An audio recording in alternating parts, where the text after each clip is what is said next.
occasions. Okay, thanks, Jim. I don't know exactly how many occasions. It's been quite a few. They've taken us to a number of different locations all over the world, all with this very interesting presentations. And if you haven't had a chance to read their bio on the website or the newsletter, I'll just give you a very, very brief summary. I could go on for a long time, but you don't want to listen to me, you want to listen to them. So DIANE has lived in remote villages in such diverse places as Dominica in the Windward Islands and Nunavut, and has done some very challenging treks, including one in Nepal. David is the one who sparked her interest in photography. He's been interested in photography since the age of 10, and a number of years ago won the Best Canadian Amateur Photo of the Year for underwater photography. He's also co-authored a book called Predator, Life and Death in the African Bush. Now, tonight, they're going to present on Cuba, the land of birds and animals, cigars and coffee. This country, which isn't all that big, has 28 endemic species of birds, many of which are included in this presentation, along with their calls. This is something new that David's been doing, is putting in the bird calls. And it's also home to the largest flamingo population in the Western Hemisphere, the bee hummingbird, the world's smallest bird, and the Cuban trogon, which is a national bird. And the photo that was in the newsletter and on the website on the Cuban toady is a really cute little bird. And apparently there are a few species of those toadies, family totus.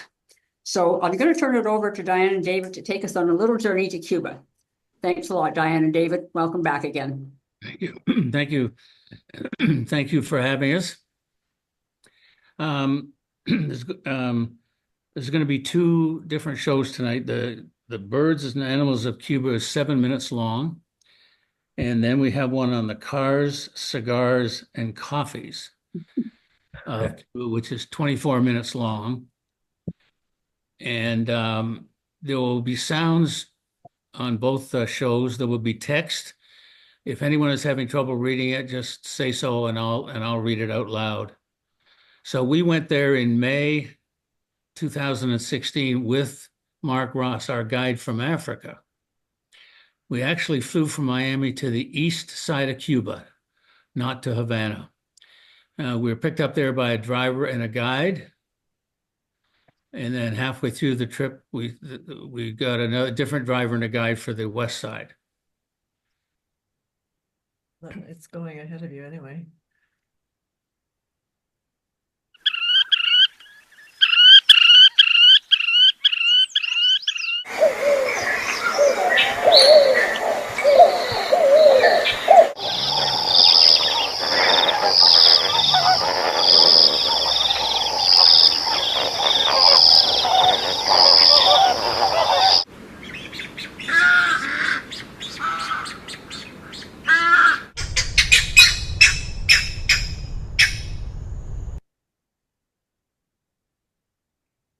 Didn't get the sounds for them all, though.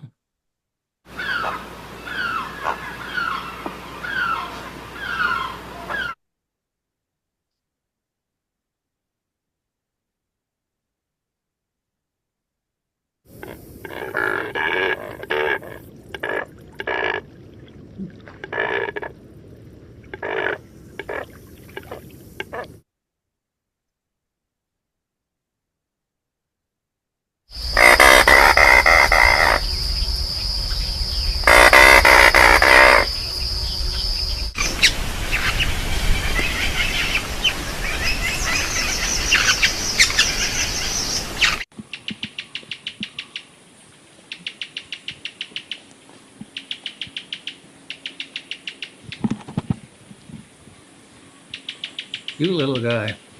Mm-hmm.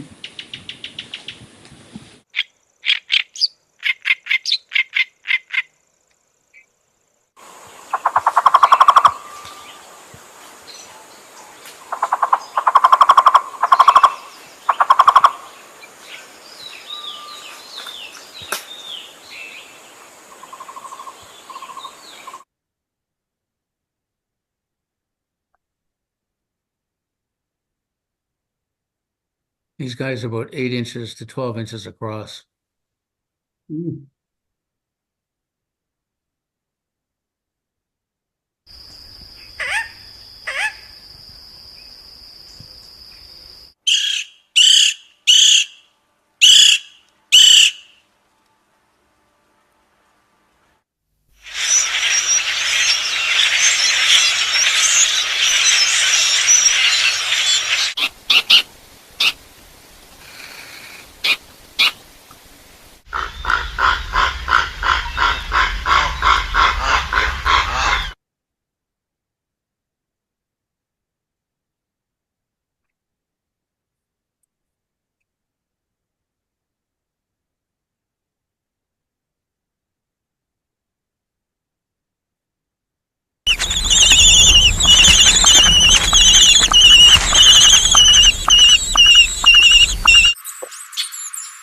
the world's smallest bird.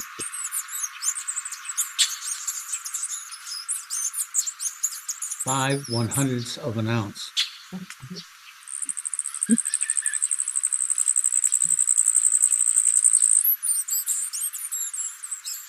Doesn't sit still for very long.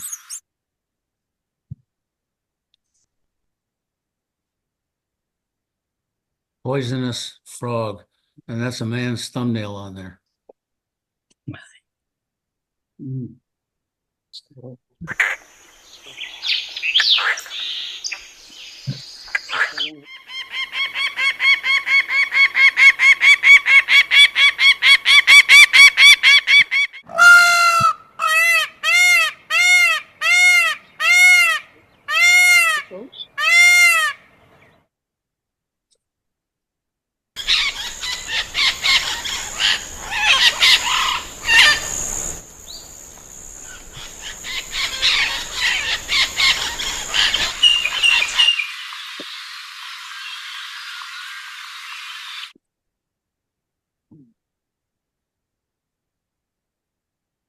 Funny seeing them. I can remember exactly where we saw them.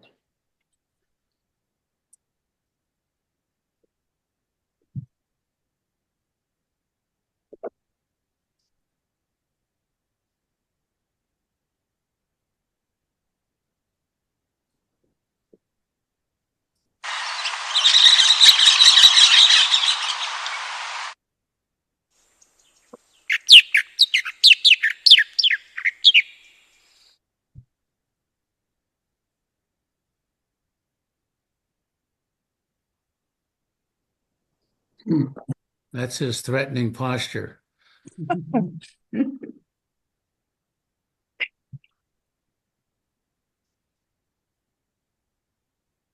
Wow.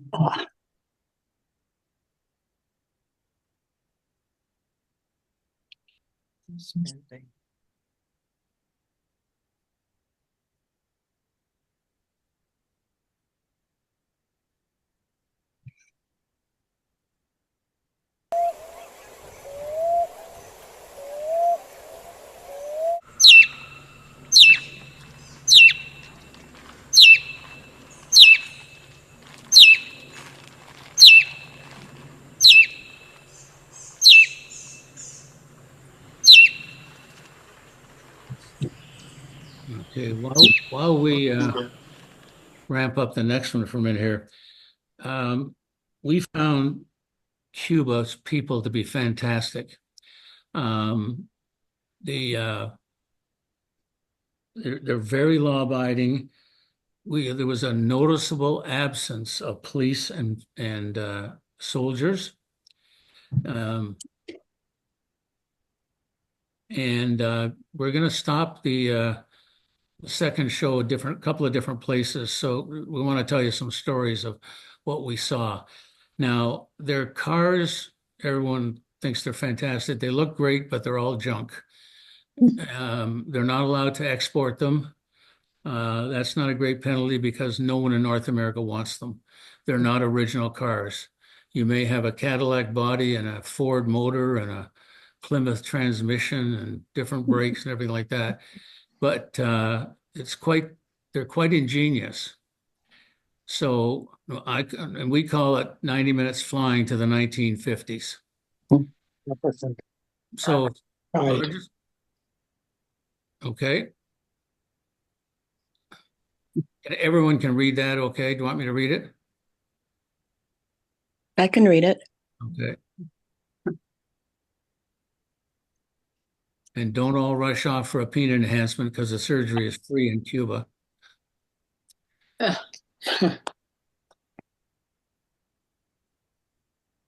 Oh my. Unreal.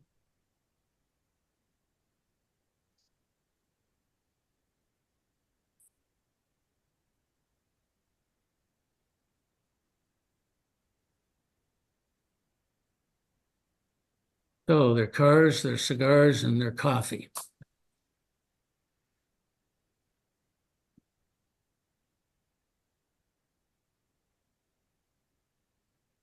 And all the trucks and buses and motorcycles presented here were made in 1960 or earlier.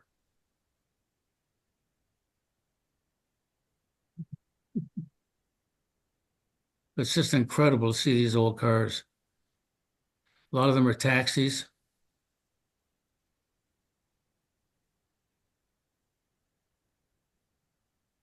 I got most of the names, but not all of them.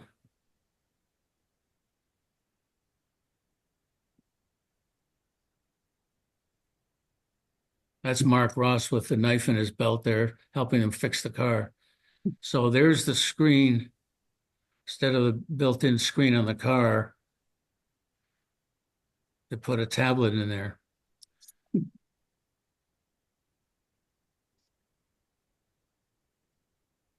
They're definitely good looking.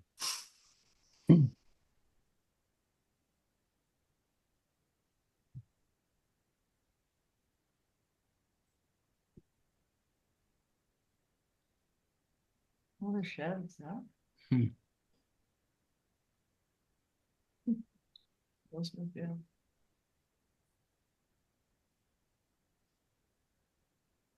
There's a Ford Taunus. I've never heard of it.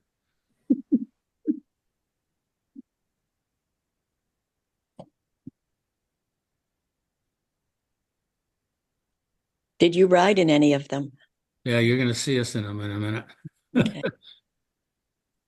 Cars are alluring only in photographs, practically glued together.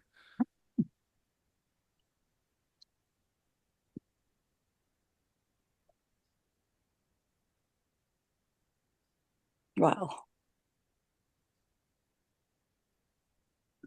There's a more reliable method of transportation right now.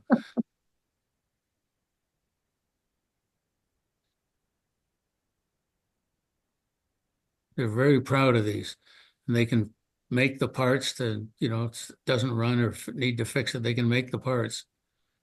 Or you're going to see that in a few minutes. There's an old Pontiac symbol you haven't seen in a long time. Look at the eyes on the car headlights.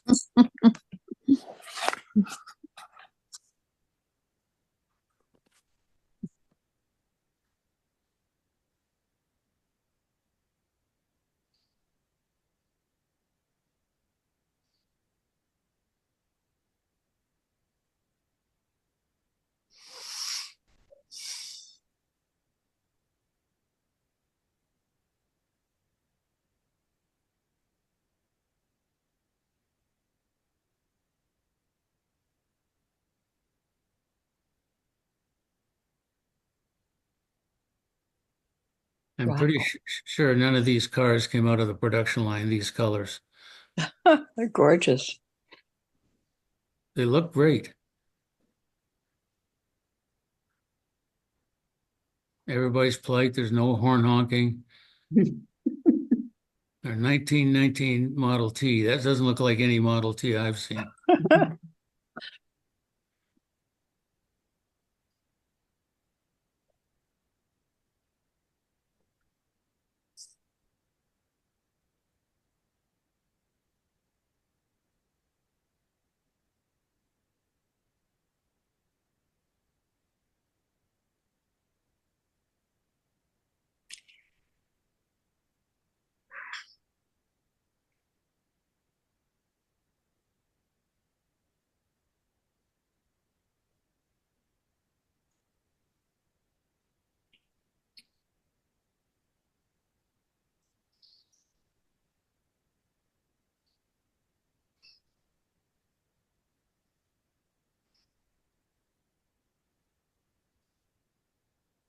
They're very proud of these cars too. Mm. Well, we spent a lot of money on them. Speak up, Dan. Yeah. Speak up.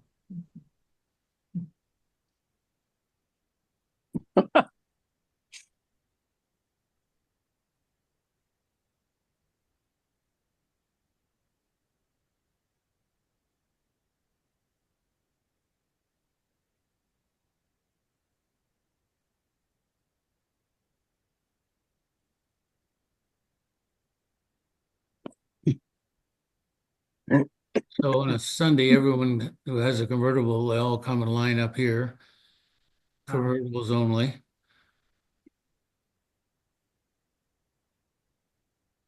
Did you get all these in Havana or other places as well? Other places. I'll point out a few. Cigars, tightly rolled bundle of dried and fermented tobacco. Cuba is to cigars what Bordeaux is to wine, equal parts tradition, terroir, and myth.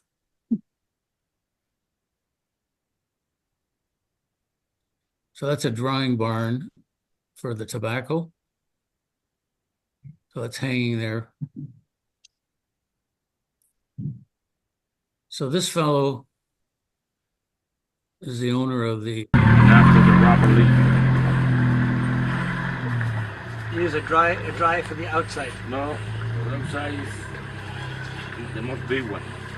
Okay. And I like it.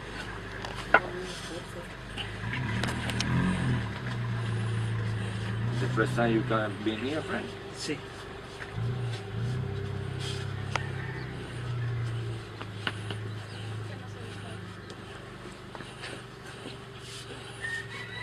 ¿Pasó?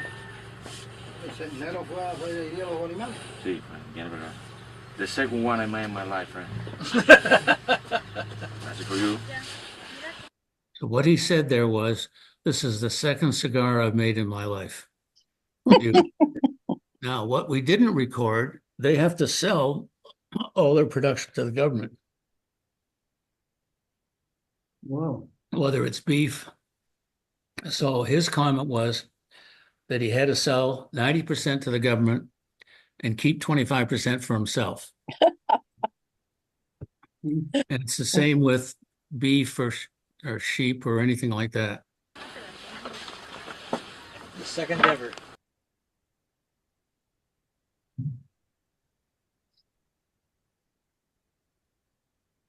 But everyone's very friendly, cooperative. Everyone speaks English. So we drop into this home. They're making coffee for us. Strong coffee. Building a barn for drying tobacco leaves.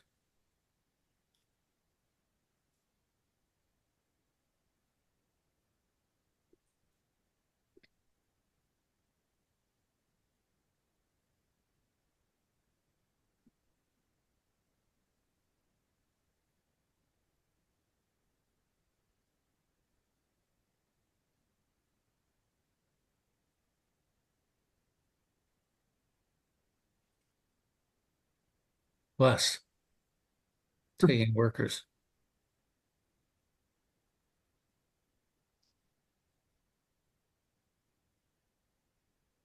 They spend a lot of money on the inside too. Just the engine that doesn't get the money. Right.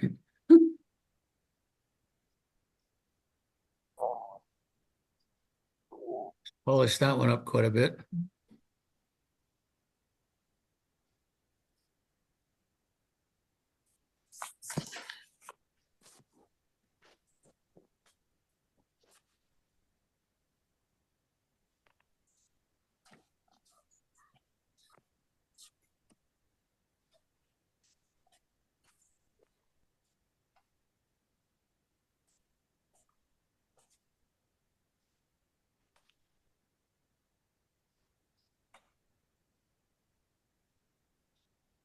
Another bus.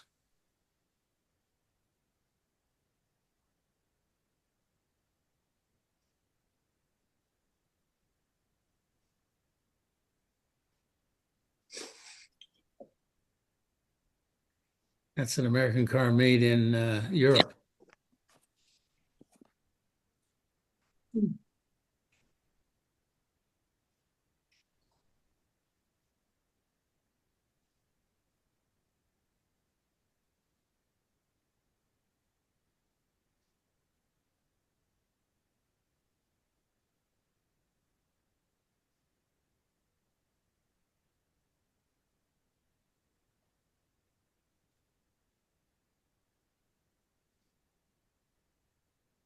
They spent a lot of time in the paint jobs. They're quite elaborate.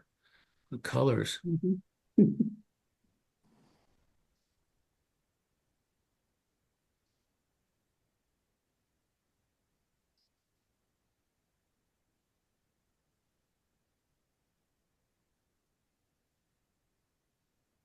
So this car, what we did was we took to going down side streets and looking in garages and stuff like that. And here, one place we stopped at and asked if we could see it. There's the 1938 Ford in original condition, hasn't been touched, sitting in their garage. And that's a Russian car. We couldn't tell what it was, 1960s. Coffee has been in Cuba grown since 1750. It's an insignificant trade now. Frequently roasted with brown sugar leaves a caramel aftertaste. Not sweet, but a caramel aftertaste. So this is roasting the coffee right from the beans, filtering it. That's what the beans look like. Raw beans, different colors. Those are the roasted ones, almost black.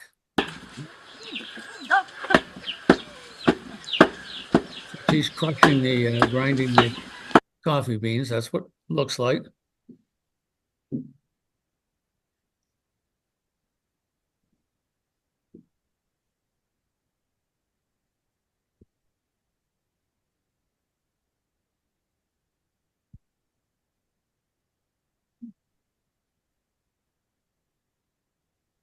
This is what you call fresh coffee.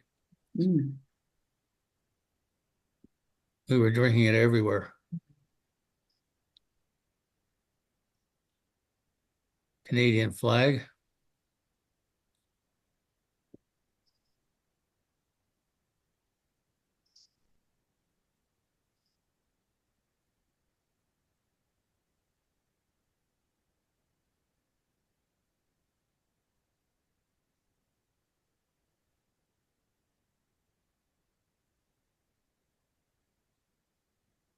They look.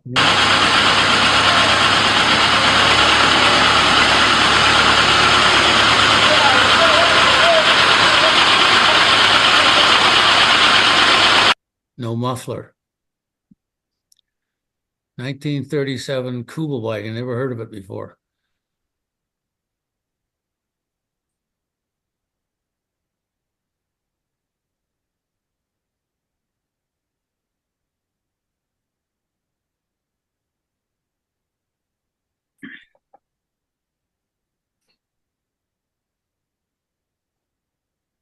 So there's one month away from being finished. It's down to the paint job now.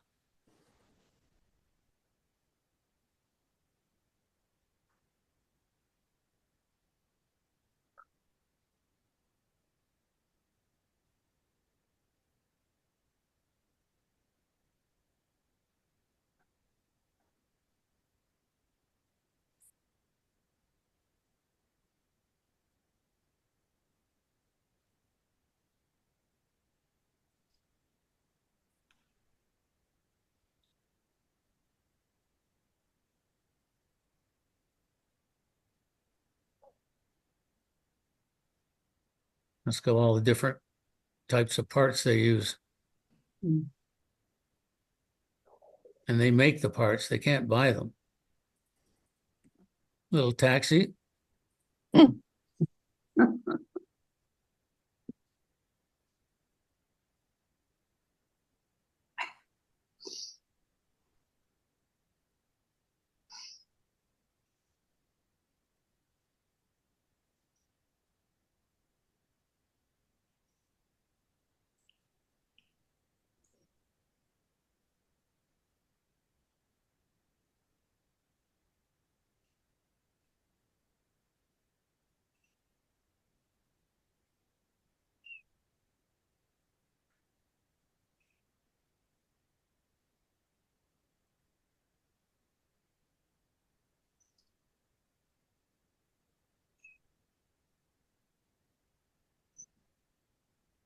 The owners didn't even know what year their cars were. Mm.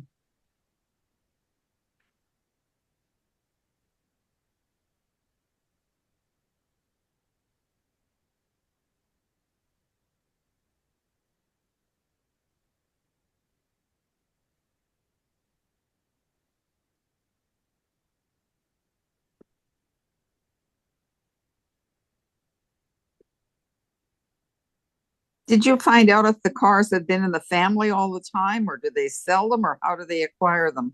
They're all different. These are, so old that they've traded hands quite a few times. A lot of them. Some of them are still with the original families, Wow. but they've obviously been handed down to grandchildren now or great grandchildren. So this was a fleet of Ford convertibles.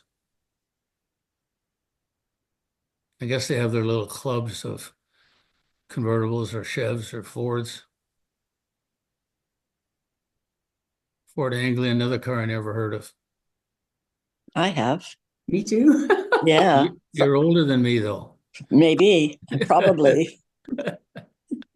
Their one was in Victoria. Yeah. Mercedes. We were told that you could, when we were there, that you could tell who owned the vehicle, like that the Army's plates were different from the government plates or whatever, they were different colors.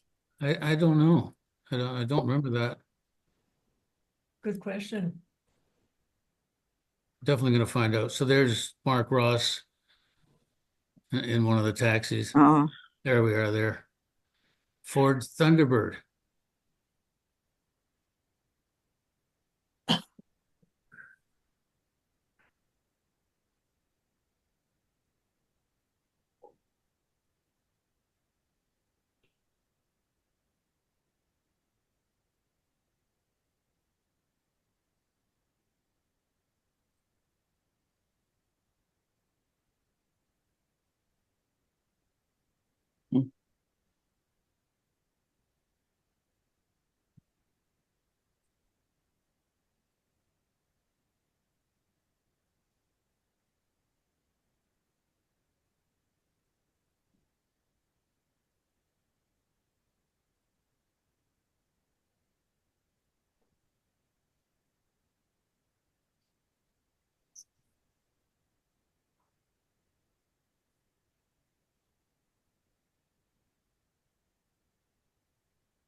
They're almost on display in public places.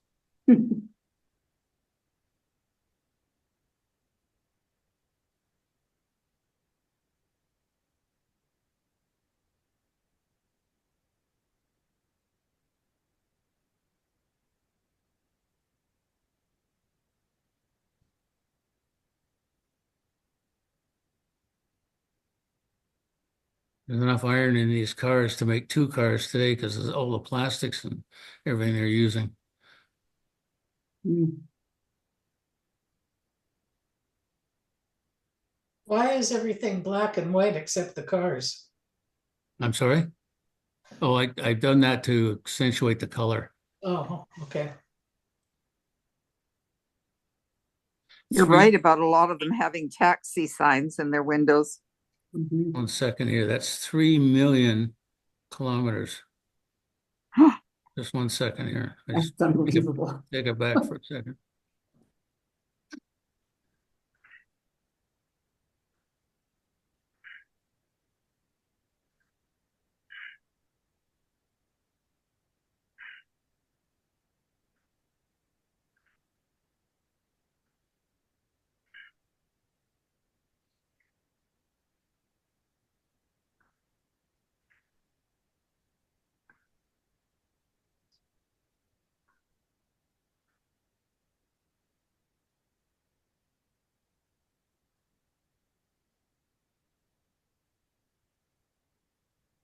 So there's a Mercedes taxi, 3 million kilometers, 1.8 million miles on it.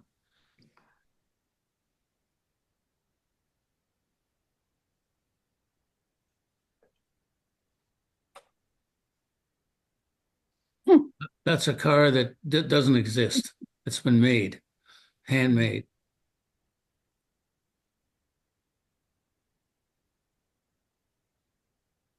There's a row of convertibles.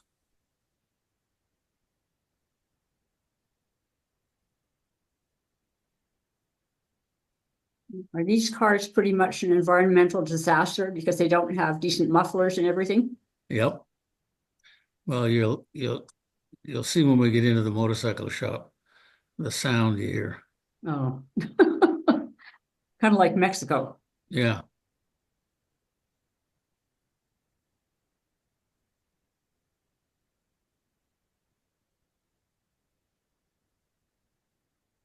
Do they have a problem getting gas? Not that I know of. I think it's pretty inexpensive too. Well, Cuba and Venezuela were closely connected, and Venezuela has the world's largest oil reserves. So I'm pretty sure while that friendship carried on, they got their gas pretty cheaply.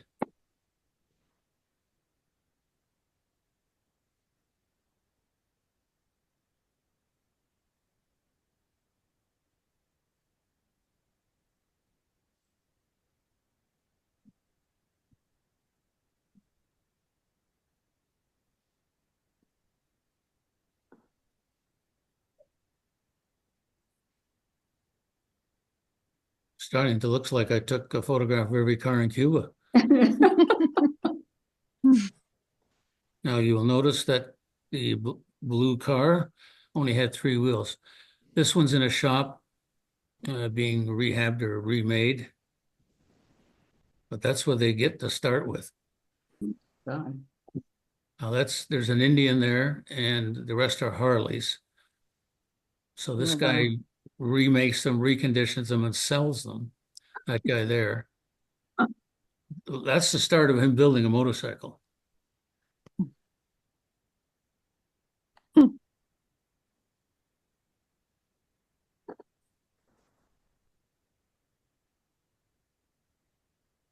So Mark Ross, who is with us, is a motorcycle enthusiast. This one's hanging from the ceiling. It's not completed yet. So his business.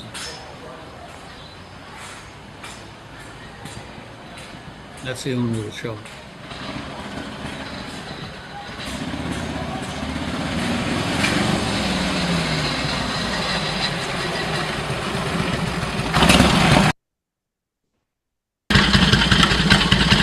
It's not working better because the primary change is really bad. I'm ready.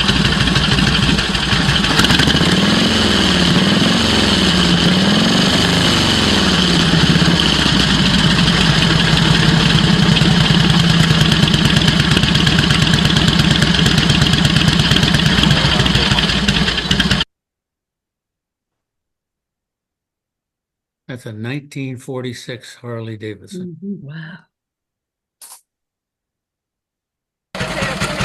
Yeah, it's 45 degrees on the engine makes that sound. What caused it? The timing. This one is 1946, 1200.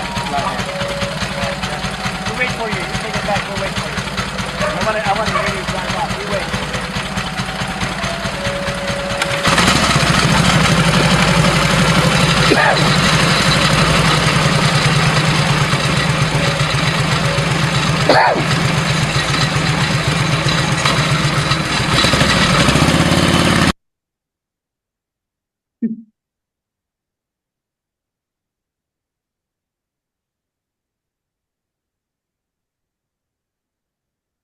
You certainly did take a lot of pictures of cars, David.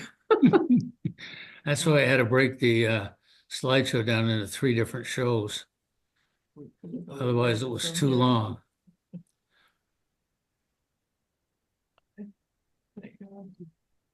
It's interesting, though, to see how they managed to keep those things going. It's incredible. Just a couple of comments. We found the place extremely safe, and in a very absence of police or army. Anyway, we were traveling through the mountains one day, and there's 4 guys and Diane in the taxi, or our car. And there was a 12-year-old girl hitchhiking up in the mountains 5 miles to school. And here's four guys and a woman, stop the car, she jumps right in, no fear. And I said, you touch her, there's no lawyers, there's no court, you're dead. You can go to the main park in Havana, sit down, put your camera beside you, go to sleep, no one will touch it. So it's very law-abiding that way. And, Castro's influence, which was probably great to get rid of Batista, but it didn't help them after that very much. So, but interesting country. The people were fantastic. The coffee's great. The cars are definitely unique. You can go crazy with them. And that's the completion of our 2 shows on Cuba. Okay, well, thank you. I see Jack McDonald's got a comment on here that the cigar making that you showed is worlds apart from the cigar factory that they toured in Havana, which was a real sweatshop. Yeah, this was out in the, we had a driver and a guide for the east side and the west side. And so we were out in the old places. And, the other thing about the farmers, if your cow wanders onto the street and gets hit by a car, it's the farmer's fault, not the driver.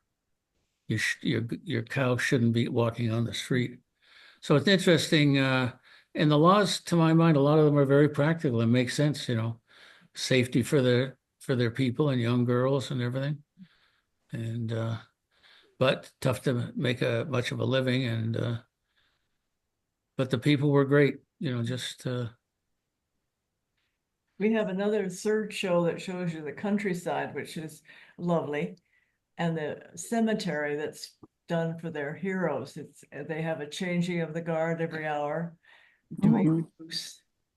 What do they call that? Russian gooseneck? German goose step. Goose step, and very elaborate cemetery, where Castro would be, and Che Guevara was. And there was an interesting day. We saw a young child sitting on a rock. Her parents had the job of clearing the road. A big rock had fallen onto the road. And their job of clearing the road was to smash the big rock into smaller rocks so they could move it off the road. Oh my Meanwhile, goodness. this child is sitting on the rock quite a ways from them, watching this whole thing. We go up to her, we give her a package of cookies. And probably if we did that here in North America, she would have torn the cookie package apart and started eating it right away.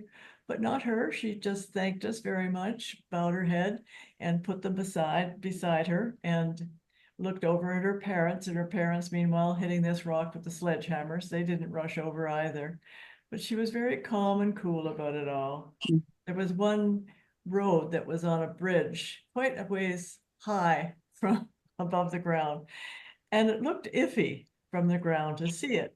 But somebody beside us, the loco, said that, oh, no, it's no problem. And so one of us said, well, if it's no problem, will you come across with us? And he said, sure. So he hopped in the car, drove across. It didn't fall apart as we went over. Then he got out at the end of the bridge and walked back home. It was partially fallen down as it was, never mind putting a car on it. Right. You have a question, Paul? Yes, I do. When we were there many, many years ago, maybe Carol can say when, but at the time, the equivalent currency was the American dollar, ironically. That's no longer in fashion, eh? Correct. There's two types of two currencies there now. And one is the tourist peso and the other one's the country peso. So, and there are different rates of exchange on them both. And of course, guess which one the tourists get. So when you change your American dollars or Canadian dollars or whatever it is, you'll get a tourist peso, which is slightly better. And of course, that's what the locals want. Well, when we were there, the locals wanted the American dollars. Right. Yeah. The thing is, it was accepted as a currency. You could go in any shop and they'd say so many pesos or so many dollars. Yeah. Not anymore. You're not allowed to, they're not allowed to touch the American dollars. The government controls that now. Well, we Enjoyed appreciate seeing all those being, old cars, by the way. It was great. we appreciate being invited and look forward to our next trip. Okay, I really enjoyed the bird sounds that went with the bird pictures. Mhm. That was great. Some of the sounds were what I expected. Some of them were not at all what I expected. Well, they weren't Interesting. necessarily, they weren't recorded there. No, No, I said they weren't recorded in Cuba. no, I didn't think they probably were, no. But it was interesting just to have the two Yeah, together. it makes it a little better than just a bunch of quiet Beg your birds. pardon? It's much better to have some sounds rather than quiet birds. Yeah, no, it is, yeah, absolutely, yeah. Okay, th- well, thank you very much you very much. again, David and Diane.